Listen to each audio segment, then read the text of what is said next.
دین کی کوئی بات نہ کرنا، نہ سننا وغیرہ وغیرہ۔ بہرحال تو میرے استاد جو تھے نا مجھے اس درس و تدریس کے اندر لے کر جایا کرتے تھے۔ تو ایک دفعہ میں وہاں پر درس و تدریس کے اندر بیٹھا ہوا تھا،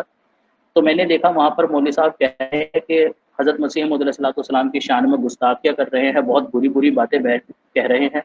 اور میں بیٹھا ہوا سن رہا ہوں اور یہی سوچ رہا ہوں کہ یار یہ مولانا ہیں، مسجد کے اندر بیٹھے ہیں اور اتنی گندی گندی باتیں کر رہے ہیں، کون اچھا ہے کون برا ہے یہ تو بعد کی بات ہے، لیکن یہ تو مناسب نہیں ہے کہ مسجد میں بیٹھ کر آپ کسی کو اس طرح سے گندی گندی باتیں کہو۔ باہر آدمی کہے تو ایک بات بھی ہے، لیکن مسجد میں تو بیٹھ کر اس طرح کی باتیں نہیں کہنی چاہیے۔ بہرحال یہ بات مجھے بہت لگی۔ پھر آگے وہ گفتگو کرتے رہے، کہنے لگے کہ ان کا کلمہ الگ ہے اور میں قسم کھا کر یہ بات کہہ سکتا ہوں۔ انہوں نے قرآن کریم منگوایا اور قرآن کریم کو ہاتھ میں لیا، اور ہاتھ میں لینے کے بعد جو تھا وہ قسم کھا کر یہ بات کہی کہ میں قسم کھا کر یہ بات کہتا ہوں ان کا کلمہ الگ ہے، ان کا اسلام سے کوئی تعلق نہیں ہے، ان کا قرآن کریم الگ ہے، ان کی حدیثیں الگ ہیں اور ان کی نمازیں سب کچھ الگ ہے۔ اور یہ بات انہوں نے حلفیہ کہی قرآن کریم کے اوپر ہاتھ رکھ کر۔ یہ بات جو تھی وہ مجھے بہت زیادہ محسوس ہوئی کہ میں نے کہا یہ تو سر ہی جھوٹ بول رہے ہیں، کیونکہ میرے والد صاحب اگر احمدی ہیں تو ہم خود جو ہے نا وہ قرآن کریم اپنے ہاتھ میں پکڑ کر لے کر جاتے ہیں، جب وہ ہم سے منگواتے ہیں وہی قرآن کریم ہے جو ہم نے پڑھا ہے اور ہمارے مولوی صاحب نے ہمیں پڑھایا ہے، تو قرآن کریم تو الگ نہیں ہے۔ اچھا، ہمارے والد صاحب کی انٹری بند کر دی تھی مسجد کے اندر کہ آپ مسجد میں آ کر نماز نہیں پڑھیں گے۔ ہمارے والد صاحب مسجد میں ہی نماز پڑھا کر وہ مسجد میں نماز نہیں پڑھا کرتے تھے، گھر میں ہی نماز پڑھا کرتے تھے، اور جب وہ نماز پڑھا کرتے تھے ہم اپنی آنکھوں سے دیکھا کرتے تھے کہ ہاں وہ قبلہ رخ ہو کر نماز پڑھ رہے ہیں، اور جیسے نماز پڑھی جاتی ہے بالکل ویسے ہی نماز پڑھتے ہیں۔ تو اس بات سے مجھے احساس ہو گیا کہ یہ لوگ جو ہے وہ صحیح نہیں ہیں، جھوٹ بول رہے ہیں۔ اچھا، پھر ان کی کذب و بیانی کا ایک اور واقعہ انہوں نے ایک بہت بڑا جلسہ کیا وہاں پر جس میں مجھے بھی شریک ہونے کے لیے کہا، میں بھی وہاں پر گیا۔ تو ان کے جو قاضی تھے، شہر قاضی جو تھے، انہوں نے تقریر کی وہاں پر، اور تقریر کرنے کے بعد انہوں نے کاغذ اٹھائے اپنی میز پر سے، اور میں میز کے بالکل نزدیک ہی بیٹھا تھا، اپنی میز سے کاغذ اٹھا کر کہا کہ ان کاغذوں کے اندر جو ہے نا وہ حضرت مسیح موعود علیہ الصلوۃ والسلام کے تمام دعوی جات جو جن کی بنیاد جھوٹ پر ہے وہ سارے کے سارے درج ہے، جس کو دیکھنے ہو وہ یہاں آ کر دیکھ لے۔ اور ایسے کر کے انہوں نے ٹیبل کے اوپر کاغذ رکھ دیے، اور جب میں نے وہ کاغذ دیکھے تو رضی بھائی آپ یقین کریں وہ کاغذ بالکل کورے تھے، ان پر کچھ نہیں لکھا ہوا تھا، صرف عوام کو دھوکہ دینے کے لیے کہ دیکھو میرے پاس وہ ثبوت موجود ہے۔ تو مجھے بڑا دکھ ہوا، میں نے کہا اتنے بڑے مولوی ہیں، شہر کے قاضی ہیں یہ، اور یہ اس طرح سرے عام جھوٹ بول رہے ہیں، اور ہماری بیچاری عوام وہ کیا کرتی، کس کی مجال ہے جو قاضی صاحب سے یہ کہے کہ قاضی صاحب چلے ٹھیک ہے آپ نے یہ کہا ہے دکھائیے اس میں کیا لکھا ہوا ہے۔ وہ بیچارے آرام سے بیٹھے ہوئے سنتے رہے۔ تو بہرحال اس کے بعد پھر کیا ہوا کہ انہوں نے دیکھا کہ میرے والد صاحب بالکل بھی ٹوٹتے ہوئے نظر نہیں آ رہے ہیں، کہ ان کا بائیکاٹ بھی کر دیا ہے، بچوں کو اسکولوں سے نکال دیا ہے، اور ان کے بچوں کو جو ہے وہ کاموں پر سے نکال دیا ہے، لیکن یہ اپنی جگہ سے ٹس سے مس نہیں ہو رہے ہیں، یہ نہیں ہل رہے ہیں۔ تو انہوں نے ایک اور تدبیر کری کہ یہ ہمارے ماموں کے پاس گئے، اور ہمارے ماموں کے پاس جا کر کہا کہ اپنی بہن کو کہو کہ ان کو طلاق ہو گئی ہے اور وہ گھر آ کر بیٹھ جائے۔ تو بہرحال ہماری والدہ صاحب کے پاس ہمارے ماموں گئے، ہمارے ماموں کی بات ہماری والدہ صاحبہ بہت مانا کرتی تھی، تو ہماری والدہ صاحبہ نے کہا کہ بھائی تم جو کہہ رہے ہو اور مولوی صاحب جو کہہ رہے ہیں وہ درست ہی ہوگا۔ لہٰذا ہماری والدہ جو تھی وہ ہمارے والد صاحب کو چھوڑ کر ہمارے ماموں کے ساتھ چلی گئی۔ اس وقت بھی بہت شور و واویلا ہوا۔ میرے والد صاحب نے کہا کہ دیکھو اس طرح سے کرنا صحیح نہیں ہے، اگر تمہیں لگ رہا ہے میں غلطی پر ہوں تو آپ ایک کام کرو، آپ مولویوں کو بلاؤ، اور وہاں پر ایک گھر تھا کہ اس گھر کی چھت پر بیٹھ کر جو ہے نا وہ ان کے میرے درمیان میں گفتگو ہو جائے گی، سچ کیا ہے جھوٹ کیا ہے تم خود فیصلہ کرنا، اور ایسی حرکتیں نہ کرو کہ مطلب بچوں سے ان کی ماں کو تم الگ کر رہے ہو۔ تو اس کے اوپر جو محلے پڑوس کے لوگ تھے انہوں نے کہا کہ بات تو درست ہے، ایسا ہونا چاہیے۔ تو انہوں نے مولویوں کو جو تھا نا وہ دعوت دی اور کہا کہ آپ جو ہے نا آ کر افضال صاحب سے بات کیجیے۔ بہرحال سمیانہ وغیرہ بندھا اور مولوی صاحب وغیرہ بھی آئے، لیکن جب مولوی صاحب نے دیکھا کہ وہ تو ہلنے کے لیے تیار نہیں ہے اور گفتگو ہو کر ہی رہے گی آج، تو اسی وقت جو تھا نا وہ میری والدہ صاحبہ کا معاملہ چل رہا تھا، اور لوگ جو تھے نا وہ بڑی کثرت سے آئے ہوئے تھے گلی کے اندر کہ چلو دیکھیں گے کیا معاملہ ہے، کیونکہ سب کے لیے یہ بات ایک دم اجنبی تھی کہ اس سے پہلے کسی کو نہیں پتا تھا کہ احمدیت کیا ہے، قادیانیت کیا ہے۔ تو بڑی کثرت سے لوگ آئے، تو مولویوں نے اسی چیز کا بہانہ لے کر کہا کہ افضال صاحب سے کہیے کہ پہلے وہ اپنے گھر کے معاملات ٹھیک کر لے، اس کے بعد جو ہے وہ مذہبی بات چیت ہو جائے گی۔ بہرحال یہ کہہ کر مولوی صاحب چلے گئے اور میرے ماموں جو تھے وہ میری والدہ صاحبہ کو ساتھ لے کر اپنے چلے گئے۔ اس کے بعد پھر جو تھا نا وہ 1 ڈیڑھ مہینہ ہم نے اسی ان کے تشدد میں گزارا کہ ہمیں سامان جب لینے کے لیے جانا پڑتا تھا تو 2 کلومیٹر دور جانا پڑتا تھا، اور جب ہم سامان لے کر آتے تھے تو گالیاں بھی دیا کرتے تھے، بعض پتھر بھی مارا کرتے تھے، بعض دفعہ ایسا بھی ہوا کرتا تھا کہ سامان چھیننے کی کوشش کرتے تھے۔ تو اسی اسنا میں ہمارے قریب جو ہے نا وہ 1 ڈیڑھ مہینہ ہمارا گزرا، لیکن ہمارے والد صاحب کے ماتھے کے اوپر شکن بھی نہیں آئے، وہ آرام سے خاموشی سے جو تھے نا وہ ان سب واقعات کو برداشت کرتے رہے۔ اس کے بعد جو ہے نا وہ مولویوں نے کیا کیا کہ شہر لدھیانہ سے ایک مولوی کو بلایا جس کا نام حبیب الرحمان ہے، اور وہ بہت مخالفت بھی کرتا ہے جماعت کی پنجاب میں۔ اس کو بلایا، اس کو بلانے کے بعد اس نے کیا کیا کہ تلوار لے کر اور کار کے اندر کھڑا ہو کر پورے شہر کا اس نے راؤنڈ لگایا اور تلوار لہراتا پھرتا رہا کہ قادیانیوں کو تو ہم جان سے مار دیں گے، ان کا تو سر جو ہے نا وہ ہم قلم کر دیں گے۔ اس کے بعد اس مولوی نے جو ہے نا وہ دوسرے مولویوں کو تجویز دی کہ دیکھو اگر اس کو ہلانا ہے نا اور اس کو خوف زدہ کرنا ہے تو تم جلسے کرو یہاں پر۔ تو جلسوں کے نام پر جو ہے نا وہ کافی پیسہ شہر کے لوگوں سے لیا گیا، خوب پیسہ انہوں نے جمع کیا، شہر شہر جا کر، گھر گھر جا کر، شہر میں گھر گھر جا کر انہوں نے پیسے جمع کرنے شروع کیے، اور لاکھوں کے حساب سے انہوں نے پیسے جمع کر کے بس 2 یا 3 جلسے کیے ہیں، جس میں ایک خاص ہمارے گھر کے سامنے کیا گیا، اور قریب کوئی آدھا کلو یا 1 کلومیٹر دور تک انہوں نے جو تھا نا وہ مائک لگائے اس کے اندر، تاکہ پورے شہر کے اندر آواز گونجے،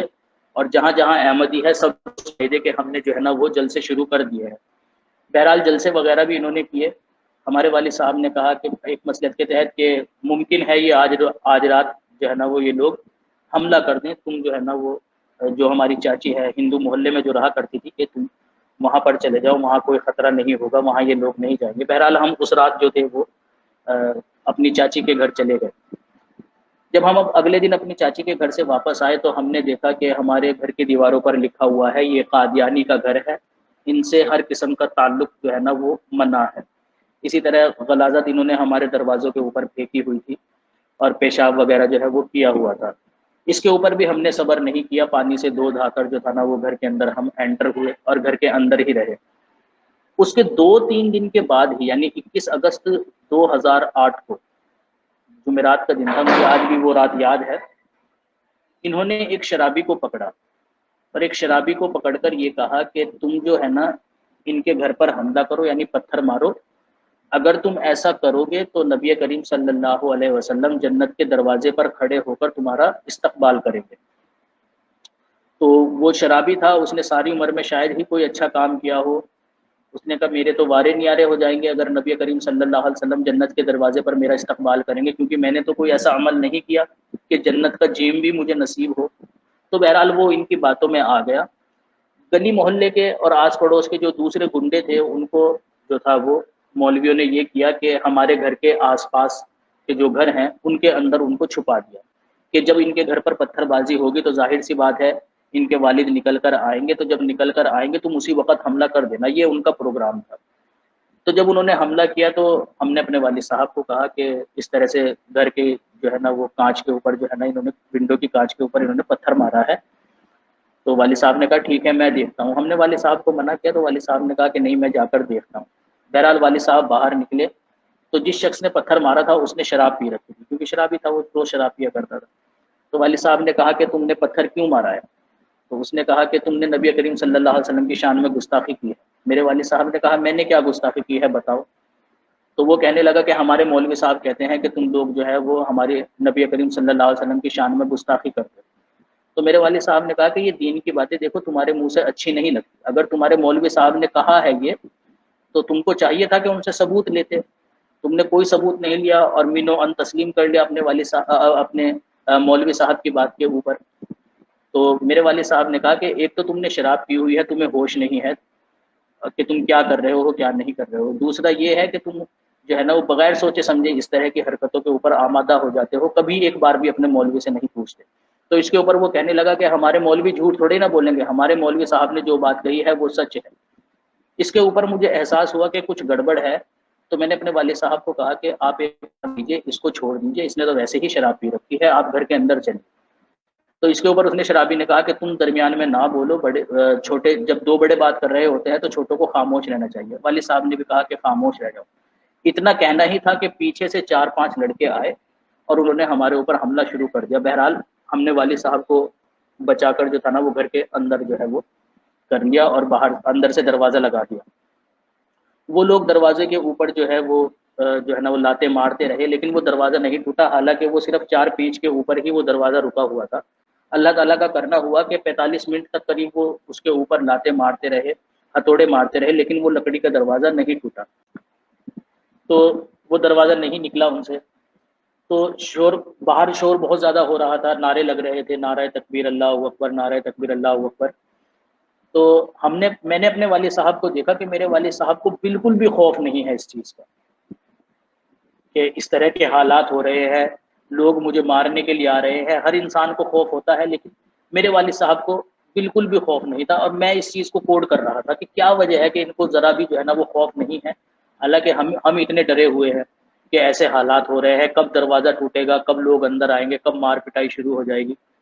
لیکن میرے والد صاحب کے چہرے پر گھبراہٹ کے ذرا سے بھی آثار نہیں تھے۔ تو اسی درمیان میں کیا ہوا کہ کچھ لوگ جو تھے وہ گھر کے اندر آئے، انہوں نے دروازہ کھلوایا والد صاحب کو فون کر کے کہ ہم آپ کے گھر کے اندر آنا چاہتے ہیں۔ یہ محلے پڑوس کے جو بڑے لوگ تھے انہوں نے فون کر کے کہا کہ ہم آپ کے گھر میں آنا چاہتے ہیں۔ والد صاحب نے کہا ٹھیک ہے، میں دروازہ کھولتا ہوں، آپ اندر آ جائیں۔ بہرحال دروازہ کھولا ہم نے، تھوڑا سا یہ 4-5 آدمی اندر آئے، اور اندر آنے کے بعد انہوں نے میرے والد صاحب سے یہ بات کہی کہ دیکھیں یہ جو جتنے بھی لوگ یہاں پر کھڑے ہیں نا، ان کو واپس بھیج سکتے ہیں ابھی بھی، بس آپ ہمارے سامنے اس چیز کا اقرار کر لیجئے کہ آپ نے جو ہے نا وہ قادیانیت کو چھوڑ دیا ہے، آپ نے توبہ کر لی ہے، اور آپ جو ہے نا وہ پہلے کی طرح دیوبندی ہے۔ تو میرے والد صاحب نے کہا کہ دیکھیں یہ رکھا ہے قرآن کریم اور یہ رکھی ہے حدیث، یہ جتنے لوگ باہر کھڑے ہیں اور جو مجھے مارنے کے در پر ہے، ان میں سے آپ کسی کو بھی بلا لائیے، اگر انہوں نے قرآن اور حدیث سے مجھے غلط ثابت کر دیا، آپ اگر دیوبندی کہیں گے تو میں دیوبندی بن جاؤں گا، آپ بریلوی کہیں گے تو میں بریلوی بن جاؤں گا، مجھے اپنا ایمان اور اپنی جان پیارا ہے۔ اگر آپ کہو گے زبانی کلامی کہ چھوڑ دو، تو ایسے تو نہیں میں چھوڑوں گا، ہاں اگر آپ نے چھڑوانا ہے تو قرآن اور حدیث سے اس چیز کو ثابت کیجیے۔ تو اس کے اوپر انہوں نے کہا تو پھر ٹھیک ہے مرو۔ تو میرے والد صاحب نے کہا کہ اسی کا انتظار کر رہا ہوں، کب دروازہ ٹوٹے، کب یہ لوگ آئے اور کب مجھے مارے، میں انتظار ہی اس چیز کا کر رہا ہوں۔ بہرحال انہوں نے جا کر جو تھا نا وہ پبلک میں اس چیز کو مشہور اس چیز کا کہہ دیا کہ کیا نام، یہ تو منع نہیں کر رہا ہے، یہ تو ابھی بھی احمدی ہی رہے گا، یہ قادیانیت سے توبہ نہیں کر رہا ہے۔ اس کے بعد پھر وہ ان کی کارروائی شروع ہوئی۔ اسی درمیان میں والد صاحب نے جو تھا وہ پولیس کو فون کر دیا تھا، تو پولیس کے 5-7 آدمی آ کر دروازے کے سامنے کھڑے ہو گئے، لیکن بعد میں دیکھا کہ یہ جو پہلے تو صرف چند لوگ ہی تھے، لیکن چونکہ انہوں نے گھروں کے اندر چھپائے ہوئے تھے، وہ سب بھی باہر نکل کر آ گئے، اور یہ 15-20 سے جو تھا نا وہ کب 10-15 ہزار بن گئے کچھ پتہ نہیں چلا۔ تو انہوں نے جو تھا وہ لاتے وغیرہ مارنا شروع کر دی اس کے اوپر، وہ دروازہ نہیں ٹوٹا۔ بہرحال پولیس والوں نے ڈنڈے ڈنڈے مار کر ان کو ایک طرف کیا، تو ان لوگوں نے کیا کیا کہ یہ پیچھے کا جو دروازہ تھا، جو لوہے کا دروازہ تھا، اس سے انٹر ہونے کی کوشش کی، اسے بھی بہت توڑنے کی کوشش کی، تو جب لکڑی کا ہی نہیں ٹوٹا، لوہے کا کہاں ٹوٹتا؟ تو اس کے اوپر انہوں نے کیا کیا کہ ہتھوڑا لے کر اس دروازے کو جو تھا نا وہ دیوار سے ہی نکال دیا۔ دیوار سے نکالنے کے بعد یہ گھر کے اندر انٹر ہو گئے۔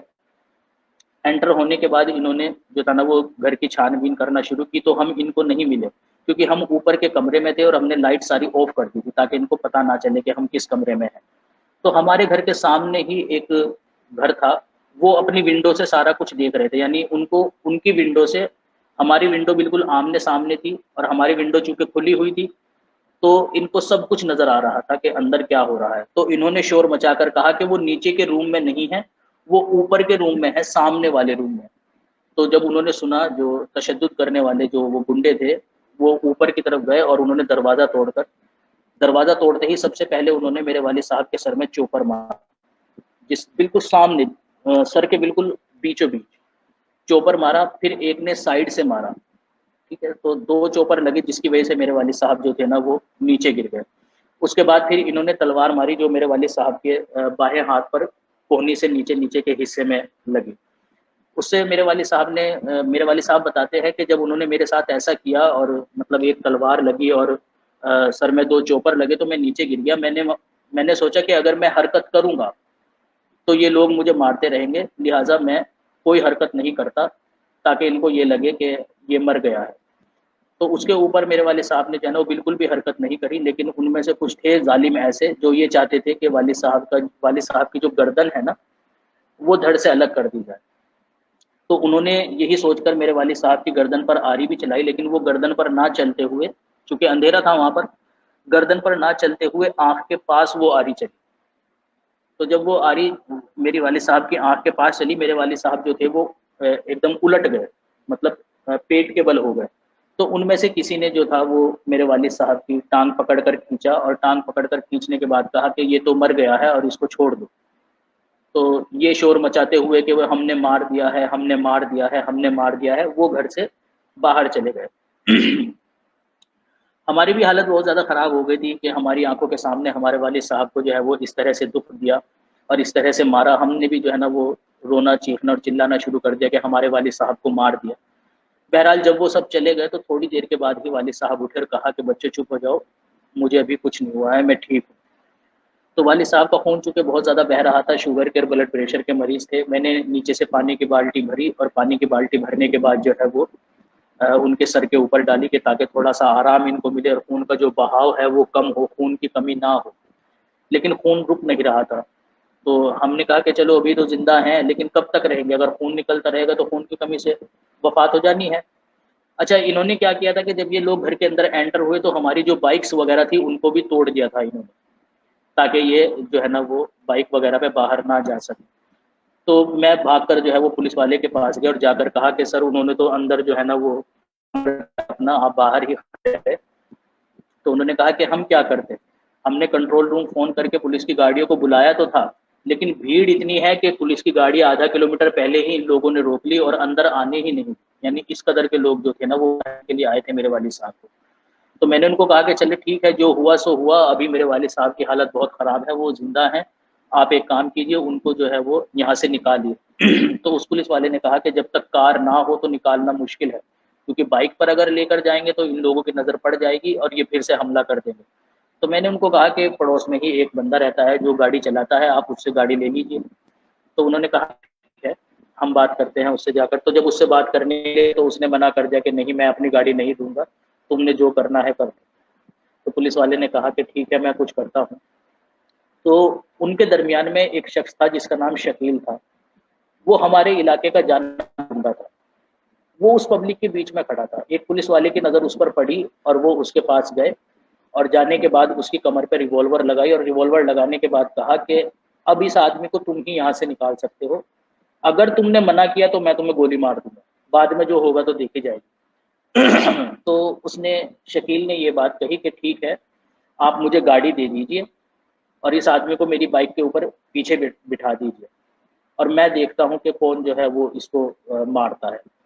تو انہوں نے کہا کہ ٹھیک ہے، اس آدمی کے پیچھے گاڑی پر میں بھی بیٹھوں گا، اگر ذرا بھی کچھ ہوا اور اس آدمی کو خروش بھی آئی تو ہم زندہ رہیں یا نہ رہیں، لیکن تجھے میں نے مار دینا ہے۔ تو بہرحال بائک لے کر آئی گئی، بائک اس نے چلائی، پیچھے میرے والد صاحب بیٹھے، اس کے پیچھے ایک پولیس والا تھا۔ میرے والد صاحب بتاتے ہیں کہ میرے ہاتھ کے بیچ میں کو پولیس والے نے ریوالور لگائی ہوئی تھی شکیل کی کمر کے اوپر، کہ اگر اس نے ذرا بھی ہوشیاری کی یا ذرا بھی کچھ ہوا تو میں نے گولی چلا دے دی۔ بہرحال اللہ تعالیٰ کا فضل ہوا کہ اس 20-25 یا 30 ہزار میرے خیال سے وہ پبلک ہوگی، اس کے درمیان میں کو وہ شخص نکال کر میرے والد صاحب کو لے گیا اور ان کو پتہ بھی نہیں چلا کہ جس شخص کو مارنے کے لیے وہ آئے تھے کب ان کے درمیان سے نکل کر جو تھا نا وہ ہاسپٹل پہنچ گیا۔ تو میرے والد صاحب کو ہاسپٹل میں ایڈمٹ کیا گیا، ہم اس وقت تک گھر کے اندر ہی تھے۔ تو یہ جو لوگ مارنے کے لیے آئے تھے میرے والد صاحب کو، ان کا ارادہ یہ تھا کہ جو دوسرے احمدی ہیں جو ہمارے گھر کے قریب ہی رہا کرتے تھے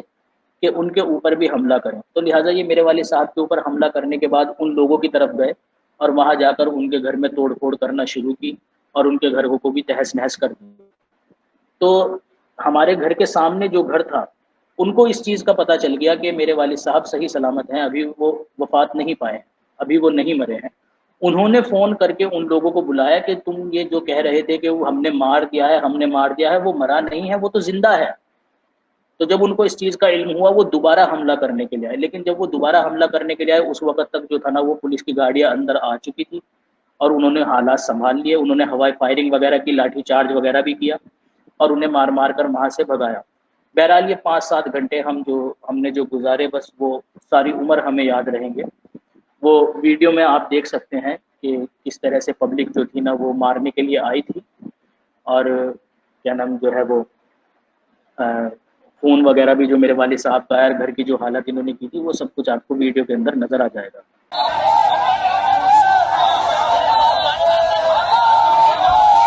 کیا پوچھنا چاہتے ہیں مجھ سے؟ یہ وشے یہ ہے کہ یہاں پر ہماری گلی میں گلی نمبر 2 میں ایک صاحب قادیانی ہو گئے ہیں۔ قادیانی اپنے آپ کو یہ مانتے ہیں کہ نبی پاک صلی اللہ علیہ وسلم کے بعد بھی نبوت کا سلسلہ جاری ہے، یعنی کہ ہمارے نبی کی توہین کرتے ہیں۔ اور مرزا غلام احمد قادیانی نے ہمارے نبی کی، اللہ کے رسول صلی اللہ علیہ وسلم کی، اللہ تبارک و تعالیٰ کی، حضرت عیسیٰ کی، کرشن کی، سب لوگوں کی برائی کی ہے۔ اور اس تنظیم نے صرف اللہ کی برائی نہیں کی، اس نے ہندوستان کی آزادی میں بھی بہت بڑا رخنہ ڈالا ہے۔ کی وجہ سے 50 سال بعد ہمارا ملک آزاد ہوا۔ 50 سال پہلے ہو چکا ہوتا اگر یہ آدمی نہ ہوتا۔ یہ انگریز کا پکا پٹھو تھا اور اسی کی وجہ سے ہمارا ملک 50 سال بعد آزاد ہوا۔ اسی وجہ سے ہمارے شہر میں بھی ہمارے بچوں کے عقیدوں کو خراب کرنے کے لیے اس بات کی کوشش کی جا رہی ہے، اور یہ لوگ ہمارے بچوں کے عقیدوں کو خراب کر رہے ہیں۔ ہم یہ چاہتے ہیں کہ قادیانیت کے تعلق سے جو لوگ یہاں کام کر رہے ہیں ہمارے بچوں کے عقیدوں کو خراب کرنا چاہتے ہیں، ہم یہ چاہتے ہیں کہ یہ لوگ یہاں سے باہر چلے جائیں اور ان لوگوں کو یہاں شہر میں رہنے کا حق نہ دیا جائے، کیونکہ یہ ہمارا مذہبی مسئلہ ہے اور ہم اپنے مذہبی مسئلے پر کسی چیز کو برداشت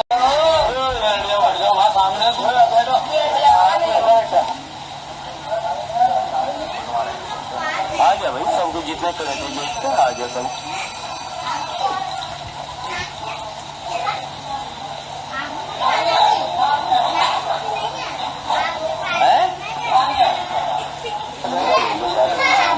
بھائی سامنے سے ہٹ جاؤ، بھائی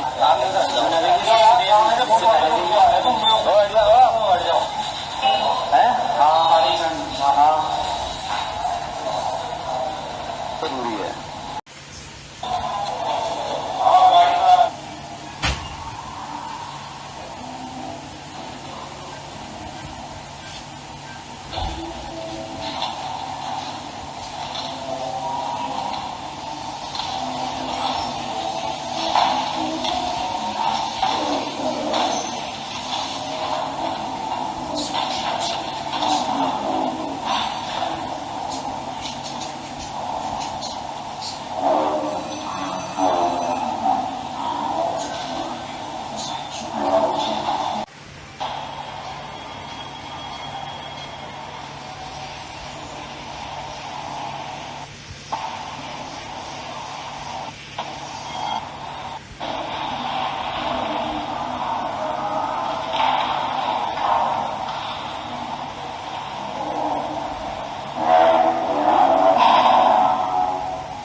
اچھا جی، اس کے بعد پھر قادیان میں اس بات کی خبر پہنچ چکی ہے، سہارنپور میں جو حملہ ہوا ہے احمدیوں کے اوپر اس طرح سے، اسی وقت جو تھا نا وہ قادیان سے ایک گاڑی روانہ ہوئی ہمیں لے کر جانے کے لیے۔ تو اگلے دن چونکہ جمعہ تھا، ہم نے پورا دن جو تھا نا وہ کیا نام پولیس اسٹیشن میں ہی گزارا۔ پولیس والوں نے کہا کہ اس سے اچھی جگہ نہیں ہے آپ کو رکھنے کے لیے، کیونکہ اگر ان کو اس چیز کا علم ہو گیا کہ تم کسی دوسرے گھر میں چھپے ہوئے ہو تو انہوں نے وہاں پر بھی آ کر حملہ کرنا ہے، تو بہتر یہی ہے کہ تم یہاں پولیس کی نگرانی میں ہی رہو۔ تو بہرحال ہم پولیس اسٹیشن میں ہی رہے، وہاں پر ہماری رپورٹ وغیرہ بھی لکھی گئی، اور جو چوٹیں ہمیں لگی تھی اس کی مرہم پٹی کی گئی، کیونکہ میرے بڑے بھائی کے بھی سر میں انہوں نے جو ہے نا وہ ہتھوڑا مارا تھا، تو اس کی بھی مرہم پٹی وغیرہ کی گئی۔ تو ہم کچھ کیا نام اس دن جو تھے نا ہم وہ جمعے کے دن ہم وہیں رہے، اور شام کو قادیان سے پھر گاڑی آئی، تو یہی فیصلہ ہوا کہ اب شہر سہارنپور میں رہنا مناسب نہیں ہے، جان کو خطرہ ہے، لہٰذا قادیان میں جو ہے نا وہ لے کر ان کو جایا جائے اور وہاں پر ان کے رہنے کھانے اور پینے کا انتظام کیا جائے، اور ان کے والد صاحب کو بھی وہیں پر بلا لیا جائے، اور جو ہاسپٹل ہے نور ہاسپٹل وہاں پر ان کا علاج کیا جائے۔ تو اگلے دن جو تھے پھر ہم وہ کیا نام قادیان کے لیے روانہ ہو گئے، اور پھر ہم نے وہاں سے ہجرت کر دی۔ اس کے بعد پھر ہم نے اس چیز کو محسوس کر لیا کہ ہمارے والد صاحب جو تھے وہ حق پر تھے۔ اچھا، تو جب ہم قادیان پہنچ گئے، قادیان جانے کے بعد جو تھا نا وہ ہماری والدہ صاحب، ہمیں اس چیز کا احساس ہوا کہ ہماری والدہ صاحبہ جو تھی نا وہ پیچھے رہ گئی، تو ہمیں بڑی کمی ان کی محسوس ہوئی کہ ہماری والدہ صاحبہ پیچھے رہ گئی۔ تو رشتہ داروں کو ہم نے کہا کہ ان کی کوئی خیر و خبر ہو، کوئی بات ہو تو ہم تک پہنچاتے رہنا۔ تو ہمارے رشتہ داروں کی طرف سے جو تھا نا وہ فون آیا کرتا تھا کہ یہاں پر تو یہ لوگ جلسے کر رہے ہیں بڑے بڑے، اور تمہاری والدہ کو جو ہے نا انہوں نے ام المومنین کا خطاب دیا۔ تو میری والدہ صاحبہ کو انہوں نے ام المومنین کہنا شروع کر دیا تھا کہ یہ مومنوں کی ماں ہے، حالانکہ یہ اتنے احمق لوگ ہیں، ان کو یہ بھی نہیں پتا کہ ام المومنین کا جو ٹائٹل ہے وہ کس کو دیا جاتا ہے۔ بہرحال اب جو مولوی تھے وہاں کے، وہ جو جھوٹی قسمیں کھایا کرتا تھا، اسی دوران میں خبر آئی کہ اس کا جوان لڑکا جو تھا نا وہ حالانکہ بہت اچھا تیرنے والا تھا، میں پرسنلی اس کو جانتا ہوں، بہت اچھا تیرا کرتا تھا، اس کے متعلق خبر آئی کہ وہ نہر میں ڈوب کر مر گیا۔ اور یہ بھی سننے میں آیا کہ مولویوں نے میری والدہ صاحبہ کے نام پر خوب پیسے جمع کرنا شروع کر دیے ہیں۔ ہر مسجد کے اندر یہ اعلان ہوتا ہے کہ وہ قادیانیوں کی جو وہ افضال قادیانی کی جو بیوی ہے ان کی رہائش کا جو ہے نا وہ انتظام کرنا ہے، ان کے کھانے پینے کا انتظام کرنا ہے، کیونکہ ان کے بچے اور ان کا شوہر تو چھوڑ کر ان کو قادیان چلا گیا ہے، تو لہٰذا ان کے نام پر جو ہے نا وہ آپ پیسے دو۔ تو انہوں نے اسی طرح سے ہر مسجد سے، ہر علاقے سے جو تھا نا وہ پیسے جمع کرنا شروع کر دیا، لیکن میری والدہ صاحبہ کو کچھ نہیں ملتا تھا۔ یہ ہماری والدہ صاحبہ نے بعد میں ہمیں بتایا، تو ہم نے ان سے پوچھا بھی تھا کہ کیا وہ پیسے آپ کو ملا کرتے تھے جو یہ مسجدوں سے لیا کرتے تھے آپ کے نام پر؟ میری والدہ صاحبہ نے کہا کہ نہیں، مجھے کوئی پیسہ نہیں ملا کرتا تھا۔ ہمارے جو ماموں تھے ان کی نظر چونکہ پراپرٹی پر تھی، وہ لالچی تھے، تو جب تک میری والدہ صاحبہ نے اپنا پشتینی مکان ان کے نام نہیں کر دیا تب تک تو انہوں نے ان کو صحیح طریقے سے رکھا، لیکن جس دن میری والدہ صاحبہ نے اپنا مکان ان کے نام کر دیا، انہوں نے اسی وقت سے ان کے اوپر ظلم و ستم کرنا شروع کر دیا کہ میری والدہ اگر چائے بھی مانگا کرتی تھی تو میری مامی ان کو پہلے کھری کھوٹی سنایا کرتی تھی، اس کے بعد چائے دیا کرتی تھی، اور کھانا بھی جو دیا کرتے تھے وہ اس جگہ پر رکھ کر دیا کرتے تھے جہاں پر کوڑا رکھا جاتا ہے کہ یہ تمہاری اوقات ہے، تم یہاں بیٹھ کر کھانا کھاؤ۔ تو بعض دفعہ میری والدہ صاحبہ کو گھر سے نکال بھی دیا کرتے تھے، جس کے اوپر میری والدہ صاحبہ جو ہے نا وہ دروازے کو پیٹ پیٹ کر کہا کرتی تھی کہ مجھے گھر کے اندر لے لو۔ تو یہ ساری باتیں ہمارے رشتہ دار ہم تک پہنچایا کرتے تھے کہ آپ کی والدہ کے ساتھ اس طرح سے سلوک ہو رہا ہے۔ تو ہم نے ان کو کہا بھی کہ آپ جو ہے نا ایک مرتبہ ان سے ہماری بات کرا دو، تو وہ بس خوف زدہ تھے اسی چیز کو لے کر کہ کیسے بات کرائیں، ابھی تمہارے ساتھ ایسا ہوا ہے، اگر کسی کو بھنک پڑ گئی تو پھر سے وہی حالات ہو جائیں گے جو آپ کے ساتھ ہو چکے ہیں، تو ہر انسان ڈرتا تھا۔ تو میری والدہ صاحبہ تب عورتوں کی تبلیغی جماعت جو ہے نا وہ نکلا کرتی تھی، کبھی کسی گھر میں کبھی کسی گھر میں، ان میں بھی میری والدہ کو شریک ہونے کے لیے کہا کرتے تھے۔ تو ان کی جو صدر تھی، تبلیغی جماعت کی جو صدر تھی، وہ میری والدہ کو دیکھا کرتی تھی اور بڑا افسوس کیا کرتی تھی کہ اس کے بچے بھی نہیں رہے ہیں اور اس کا شوہر بھی نہیں رہا ہے، اس عمر میں آ کر یہ عورت اکیلی ہو گئی۔ تو ان کے دل میں اللہ تعالیٰ نے رحم ڈالا، انہوں نے کہا کہ میں کوشش کرتی ہوں کہ ان کے بچوں کی کم سے کم ملاقات نہ صحیح تو کم سے کم بات ہی ہو جائے۔ تو انہوں نے میرے بھائی کے دوست کو بلایا جو کہ ان کا رشتہ دار تھا، اور کہا کہ تم اپنے فون سے جو تھا نا، تم اپنے فون سے جو ہے وہ اس عورت کی بات کرا دو ان کے بچوں سے۔ تو میری والدہ صاحبہ سے بہرحال بات کرائی گئی، ہماری والدہ سے بات ہوئی، بات ہونے کے بعد میری والدہ نے کہا کہ میں غلط لوگوں کے پیچھے آ گئی اور میرے سے بہت بڑی غلطی ہوئی ہے اور مجھے یہاں سے آ کر لے جاؤ۔ تو اس کے اوپر پھر میں شہر سہارنپور گیا اور اپنی والدہ صاحبہ کو جو تھا نا وہ لے کر چھپتے چھپاتے، میری والدہ صاحبہ وہاں سے بھاگی کیونکہ نظر بھی رکھتے تھے کہ کہاں جا رہی ہیں کہاں نہیں جا رہی ہیں، تو چھپتے چھپاتے میری والدہ صاحبہ وہاں سے بھاگی، پھر اپنی والدہ صاحبہ کو لے کر جو تھا وہ قادیان میں پہنچا۔ اس طرح سے جو تھا نا وہ میری والدہ صاحبہ کو انہوں نے روکنے کی کوشش کی۔ یہ اللہ تعالیٰ کا بہت فضل ہوا کہ ہماری والدہ صاحبہ کو بھی روک نہ پائے، اور بہت ہی کم عرصے میں جو تھا نا وہ والدہ صاحبہ کے اوپر حقیقت کھل گئی اور وہ بھی ہمارے ساتھ شامل ہو گئی اور احمدیت قبول کر لی انہوں نے۔ اس کے بعد پھر میرے والد صاحب نے کیا کیا کہ مجھے اور میرے سے جو چھوٹے دو بھائی ہیں ان کو وقف کر دیا۔ وہاں سے پھر ہماری تحقیق کا سلسلہ شروع ہوا کہ آیا ہم احمدی کیوں ہیں اور ہم مسلمان کیوں تھے۔ تو چونکہ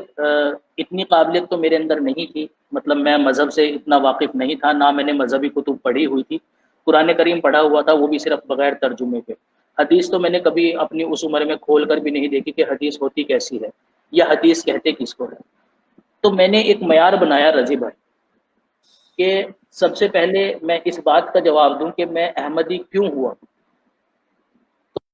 اس سے پہلے مجھے اس سوال کا جواب تلاش کرنا چاہیے کہ میں مسلمان کیوں تھا. ایسی کیا وجہ تھی کہ میں مسلمان تھا؟ کیا صرف اس لیے کہ میں ایک مسلمان کے گھر میں پیدا ہوا، یا کوئی اور بھی ثبوت ہے جس سے میں کسی مخالف اسلام کو یا کسی غیر مذہب کو یہ چیز ثابت کر دوں کہ ہاں دیکھو مسلمان ہی جو ہے وہ حق پر ہیں اور اسلام ہی حق پر ہے. یہاں سے میں نے معیار بنا. تو جس معیار پر میں نے نبی کریم صلی اللہ علیہ وسلم کو رکھا، اسی معیار پر میں نے حضرت مسیح موعود علیہ الصلوۃ والسلام کو رکھا. اور جس معیار پر میں نے دیکھا کہ ہاں نبی کریم صلی اللہ علیہ وسلم سچے ہیں، اسی معیار پر رکھ کر میں نے حضرت مسیح موعود علیہ السلام کو دیکھا کہ آپ علیہ السلام بھی سچے ہیں. سب سے پہلے میں نے جو معیار بنایا تھا وہ بنایا تھا پیش گوئی، کہ نبی کریم صلی اللہ علیہ وسلم نے ایک بات کہی جسے آج ہم اپنی آنکھوں سے پورا ہوتے ہوئے دیکھ رہے ہیں. تو کیا حضرت مسیح موعود علیہ الصلوۃ والسلام نے بھی کوئی بات ایسی کہی ہے جس کو آج ہم اپنی آنکھوں سے پورا ہوتے ہوئے دیکھ لیں؟ جیسے کہ میں نے نبی کریم صلی اللہ علیہ وسلم کے ذریعے سے جو بات بتائی گئی ہے کہ اللہ تعالیٰ نے فرمایا الحمدللہ رب العالمین. اب یہ جو عالمین ہے یہ پلورل ہے، اللہ تعالیٰ تمام جہانوں کا رب. تو دور حاضر میں ہم اس چیز کا مشاہدہ کر رہے ہیں اور تمام دنیا اس بات کو کہہ رہی ہے کہ گیلیکسی کے اندر اس دنیا کے علاوہ اور بھی دنیایں موجود ہیں. تو سائنس تو آج اس بات کو کہہ رہی ہے. نبی کریم صلی اللہ علیہ وسلم نے اس زمانے میں یہ بات کہی تھی جب سائنس کا نام و نشان بھی نہیں. اسی طرح یہ بات کہ جو پہاڑ ہے وہ اپنی دوری پر گھوم رہے ہیں، کیا تم ان کو استھر رہتا ہوا دیکھتے ہو، یعنی ایک جگہ پر جامد رہا ہوا دیکھتے ہو؟ یہ جامد نہیں ہے بلکہ یہ اپنی دوری پر گھوم رہے ہیں. تو نبی کریم صلی اللہ علیہ وسلم کو یہ باتیں کس نے بتائی؟ انسان تو کوئی بتا نہیں سکتا، کیونکہ انسان کو تو اپنے متعلق ہی یہ بات نہیں پتا ہے کہ وہ 1 گھنٹے کے بعد زندہ رہے گا یا مر جائے گا. ایک لمحے کا اس کو نہیں پتا ہے کہ ایک لمحے کے بعد کیا ہوگا. تو اس چیز سے میں نے یہ نتیجہ اخذ کیا کہ نبی کریم صلی اللہ علیہ وسلم یقیناً اللہ کے سچے نبی تھے، اور وہ اللہ کی ذات ہی ہے جو نبی کریم صلی اللہ علیہ وسلم کو وہ باتیں بتایا کرتی تھی جو کئی سو سال کے بعد جا کر پوری ہوئی. یہی چیز میں نے حضرت مسیح موعود علیہ الصلوۃ والسلام کی پیش گوئیوں کے اندر بھی تلاش کرنے کی کوشش کی، اور مجھے ایسی پیش گوئیاں نظر آئی حضرت مسیح موعود علیہ الصلوۃ والسلام کی پیش گوئیوں میں جو آئندہ وقت کے لیے تھی. جیسے کہ حضرت مسیح موعود علیہ الصلوۃ والسلام کی ایک پیش گوئی ہے کہ میں تجھے اسلام کی ایک بڑی جماعت عطا کروں. اب دور حاضر میں اس چیز کو ہم اپنی آنکھوں سے پورا ہوتے ہوئے دیکھ رہے ہیں کہ دنیا کے گوشے گوشے میں جو ہے وہ الحمدللہ احمدیت پھیل چکی ہے. ایک بہت بڑی جماعت جو ہے نا وہ حضرت مسیح موعود علیہ الصلوۃ والسلام کو دی گئی ہے. اسی طرح اللہ تعالیٰ نے حضرت مسیح موعود علیہ الصلوۃ والسلام کو کہا کہ میں تیری تبلیغ کو زمین کے کناروں تک پہنچا دوں. تو کیا دور حاضر میں ہم اس چیز کو نہیں دیکھ رہے ہیں کہ الحمدللہ حضرت مسیح موعود علیہ الصلوۃ والسلام سے جو وعدہ اللہ تعالیٰ نے کیا تھا وہ آج کے دور میں بلکہ اس سے پہلے کے دوروں میں بھی پورا ہوا اور آج کے دور میں بھی اپنی شان کے ساتھ پورا ہو رہا ہے. تو میں نے جو تھا نا وہ اس معیار کے اوپر جو تھا نا جو میں نے خود بنایا اس معیار کے اوپر جو ہے نا وہ حضرت مسیح موعود علیہ الصلوۃ والسلام کو اور نبی کریم صلی اللہ علیہ وسلم کو پرکھا، اور میں نے دونوں کو برابر پایا. پھر بعد میں جیسے جیسے علم ہوتا چلا گیا، قرآن کریم نے جو معیار بیان کیا ہے پھر اس کے اوپر بھی میں نے نبی کریم صلی اللہ علیہ وسلم کو بھی اور حضرت مسیح موعود علیہ الصلوۃ والسلام کو بھی دونوں کو رکھ کر دیکھا، اور الحمدللہ اس پہ بھی حضرت مسیح موعود علیہ الصلوۃ والسلام کی جو نبوت تھی وہ ایسے ہی ثابت ہوئی جیسے کہ نبی کریم صلی اللہ علیہ وسلم کی نبوت ثابت ہے. تو یہ مختصر سے حالات ہیں میرے احمدیت کے قبول کرنے کے. سیفی بھائی جزاک اللہ. آخر میں اگر آپ کے پاس کوئی پیغام ہے مخالفین جو ہیں جماعت کے ان کے لیے؟ جی ان کے لیے بس میرا یہی پیغام ہے کہ دیکھیں آپ کے مولوی صاحبان آپ کو جو باتیں بتاتے ہیں آپ انہیں سنیں تو ضرور، لیکن انہیں عمل میں لے کر آنے سے پہلے یا ان پر یقین کرنے سے پہلے آپ ایک مرتبہ خود سے تحقیق ضرور کہ آیا کیا وہ بات ہے بھی یا نہیں ہے، اور اگر وہ بات ہے تو کس تناظر میں ہے، جس نے وہ بات لکھی ہے اس کے نزدیک اس کا مطلب کیا ہے. مولویوں کے مطالب کی طرف نہ جائیں آپ. کسی کو کوئی حق نہیں ہے کہ کسی دوسرے کی بات پر اپنا مطلب اخذ کر کے وہ بیان کرے، جبکہ سامنے والے کا وہ منشا بھی نہیں ہے. تو جو باتیں آپ کے مولوی صاحبان آپ کو بتاتے ہیں بے شک آپ کے بعد تحقیق کریں کہ کیا وہ بات ہے یا نہیں، اور اگر ہے تو کس تناظر میں ہے. اور اس طرح کی باتوں پر تو بالکل بھی یقین نہ کریں، کیونکہ قرآن کریم کی کسی آیت میں اور کسی حدیث سے یہ چیز ثابت نہیں ہے کہ تم اگر اس کو قتل کر دو گے تو نبی کریم صلی اللہ علیہ وسلم جنت کے دروازے پر تمہارا استقبال کریں. جی شکریہ، بس یہی میرا پیغام ہے. ٹھیک ہے سیفی بھائی، جزاک اللہ. آخر میں ہماری دعا ہے کہ تمام مخالفین جو جماعت کے وہ کتب جو حضرت مسیح صاحب نے لکھی ہیں وہ خود پڑھیں اور تحقیق کریں، اور ہم دعا کرتے ہیں کہ اللہ ان کو سیدھا راستہ دکھائے. آمین. ثم آمین. If you have not yet subscribed, make sure to subscribe and click on the bell icon so you can get notifications for every new video. Also make sure to like and comment on the video and follow on Twitter and Instagram. صل على نبينا صل على محمد صل على سفينا صل على محمد